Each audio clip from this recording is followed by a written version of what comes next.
ठीक है सुरेंद्र।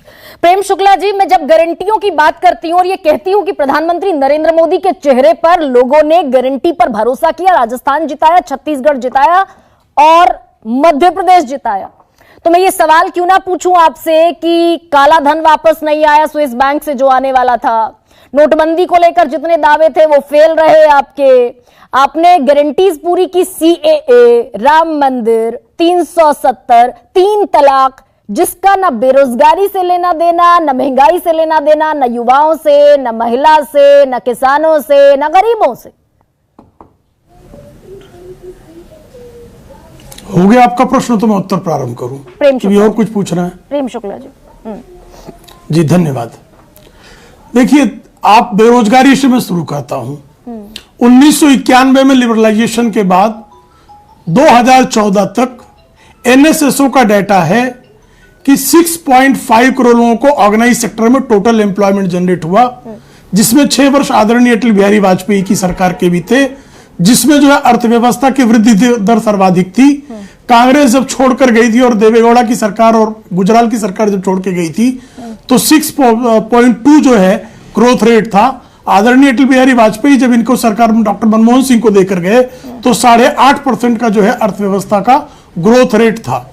उस काल में सिर्फ 6.5 करोड़, सिर्फ 2021-22 और 22-23 में 3.9 करोड़ लोगों को ईपीएफओ का आंकड़ा है कि रोजगार ऑर्गेनाइज सेक्टर में 3.9 करोड़ सिर्फ 2 वर्षों में, और 13 करोड़ ईपीएफओ के अकाउंट 2014 से 2024 के बीच में नए आए।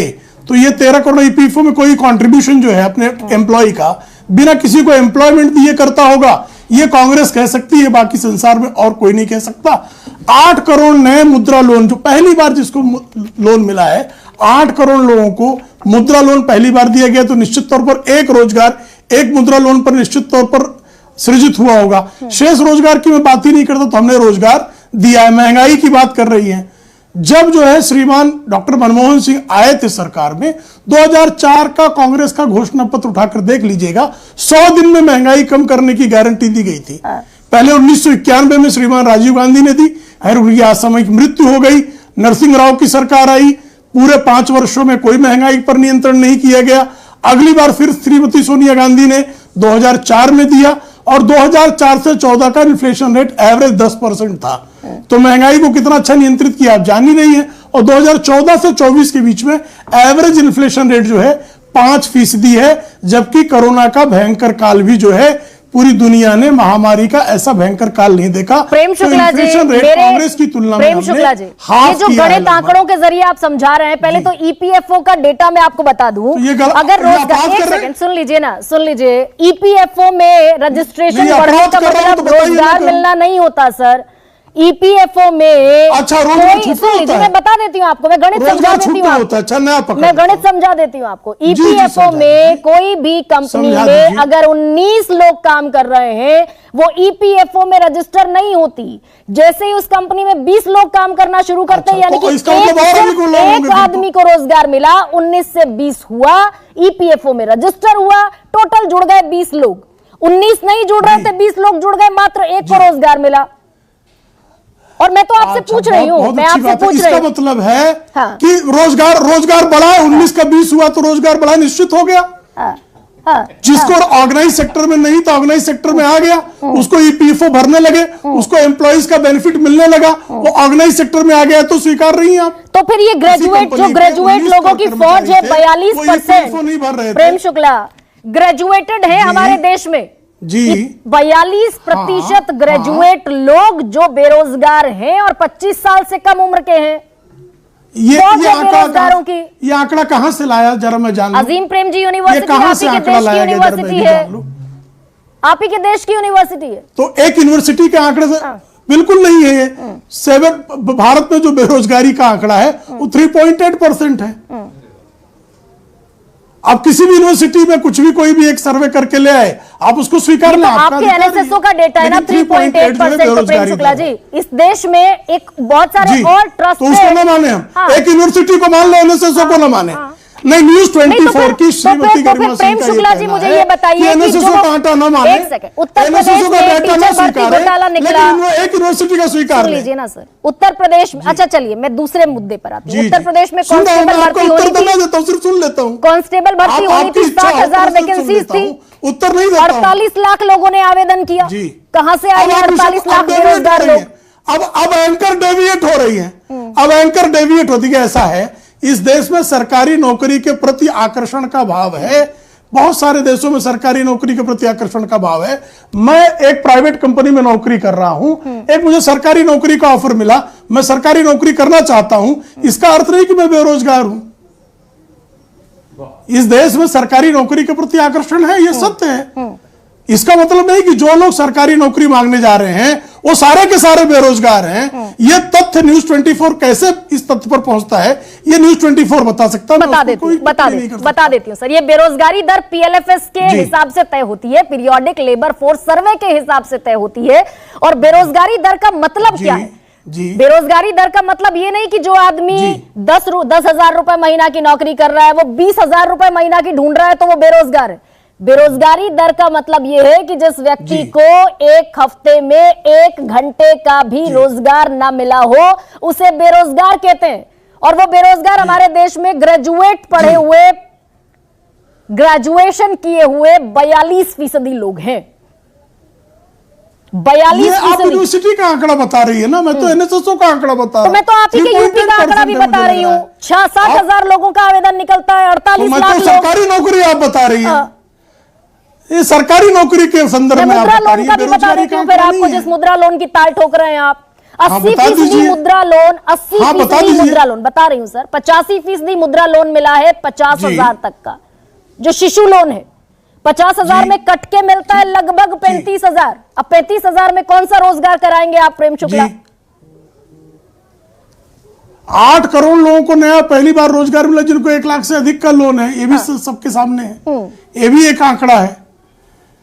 तो और कृपा करके मुझे बता दीजिए, अभी गारंटी चल रही थी, बहुत बड़ी बड़ी बातें की जा रही थी श्रीमान राजपूत जी की तरफ से।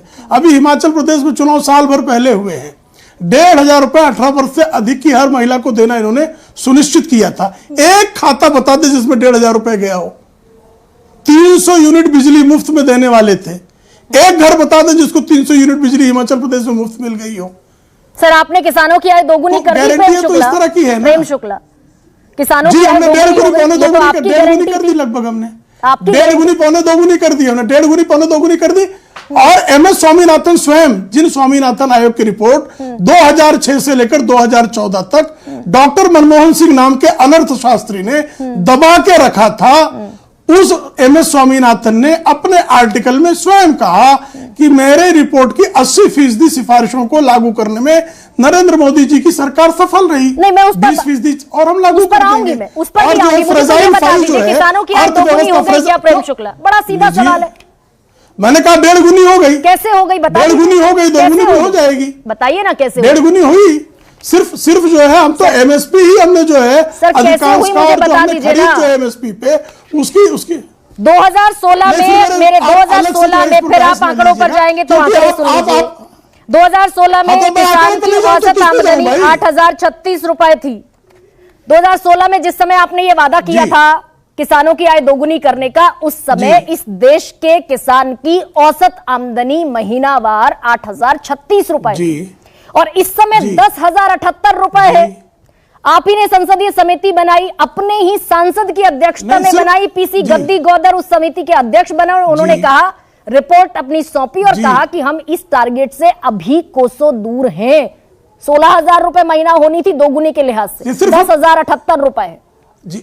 सिर्फ देखिए, अब सिर्फ देखिए किस तरह से करते हैं कि ये तो जब किसान बेचारे खाद मांगने जाते थे, कांग्रेस के कार्यकाल में गोली मार दी जाती थी, तो खाद वहां बाजार से, बिजली बीज से लेकर बाजार तक हमने किसान को सशक्त करने का कार्य किया है।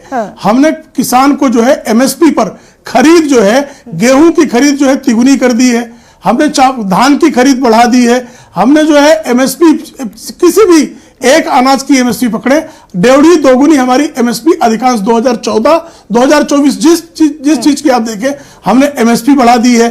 ये तो ये कहते हैं कि किसान की आय सिर्फ जो है 23 रुपए प्रति दिन है, जब 6,000 रुपए किसान सम्मान निधि दी जाती है। नहीं, ये तो इसका दत्तात्रेय सीधा सा होसबोले मतलब कह रहे हैं 500 रुपए प्रेम शुक्ला। लोगों को दिया जाता है। मैं तो छोड़ देती हूँ ना कांग्रेस को। कांग्रेसी रोज कहते हैं कांग्रेस की राजनीति को मैं, कांग्रेस की राजनीति का पर्चा में एक तरफ रख देती हूँ। मैं दत्तात्रेय होसबोले की बात कर रही हूँ। दत्तात्रेय होसबोले ने कहा किसानों की हालत खराब है। संकट यही है, आपका संकट यही है कि आपने तय कर लिया है कि मुझ प्रवक्ता क्या बोला, मुझे क्या किया करिए, एक तो उत्तर पहले दे दिया करिए, वही आके बोल दिया करूंगा। शुक्ला जी सवाल बहस हम लोग को बुलाती हैं आप। सवाल परेशान बुरा नहीं लग रहा, मैं तो उत्तर दे रहा, उत्तर देने नहीं दे रही है। मैं तो पूछ रही हूं आपको जो मेरी बात पूरी तो करने देंगी ना भाई। किसानों की आय दोगुनी हो गई, उत्तर देने का अवसर तो देंगी आप। हाँ, तो मैंने नहीं कहा 2 गुनी होगी, मैंने कहा 1.5 गुनी हुई है, 2 गुनी की तरफ जा रही है, ये मैंने कहा। मैंने 2 गुनी नहीं कहा, एक बार भी नहीं कहा। कृपा करके आप तो गारंटी पूरी नहीं हुई ना सर, गारंटी पूरी नहीं हुई ना प्रेम शुक्ला, ये तो मान लीजिए। गारंटी की दिशा में अरे भाई गरिमा जी, रोटी कपड़ा और मकान महात्मा गांधी देने वाले थे। आप मुझे पता लगा के बता दीजिए कांग्रेस के कार्यकाल में कितने लोगों को मकान मिला। ठीक है प्रेम शुक्ला मिला। मैं 4 करोड़ मकान जो है, अभी राजपूत जी कह रहे थे कि एक मकान नहीं मिला, 4 करोड़ मकान जो है प्रधानमंत्री आवास योजना में इस देश के गरीबों को 2014 से 24 के बीच मिला 4 करोड़। आप इंदिरा आवास योजना में कितना मकान मिला? वाजपेयी मुद्दों पर बात होनी चाहिए क्या?